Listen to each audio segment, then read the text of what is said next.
Hello friends, आज हम आपको दिखाएंगे बर्ड नेस्ट को कैसे इंस्टॉल करना है। हमने इस नेस्ट बॉक्स को आज ही मंगवाया है। इसके अंदर बैक साइड के अंदर स्क्रू लगा हुआ है जिसे हमें फिट करना होगा।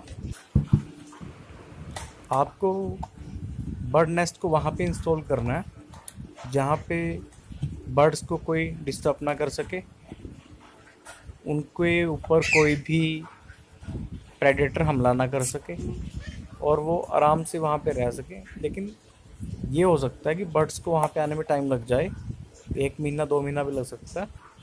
आपको इसको लगा देना और वेट करना है। सिर्फ जब भी बर्ड्स आएंगे आपने इनको तंग नहीं करना। अगर देखना है तो दूर से देखना है। हमने पहले भी बर्ड नेस्ट लगाया हुआ है एक, और साथ में एक बर्ड फीडर हम यहीं पर इसको लगा देंगे थोड़ी दूर इससे, ताकि यहाँ पे 2 बर्ड्स रह सकें। जहाँ पे हमने बर्ड नेस्ट को लगाया है यहाँ पर गर्मी भी नहीं होती ज़्यादा और ऊपर शेड बनी हुई है। हमने एक अच्छे प्लेस पे लगाया है इसको। देखते हैं अब कब बर्ड्स आएंगे, इसमें वेट करना होगा।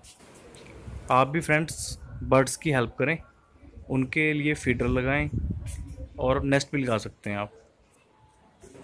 वीडियो को लाइक करें, शेयर करें बर्ड्स लवर्स के साथ, ताकि कोई और भी इस वीडियो से इम्प्रेस होके बर्ड्स की कुछ हेल्प कर सके।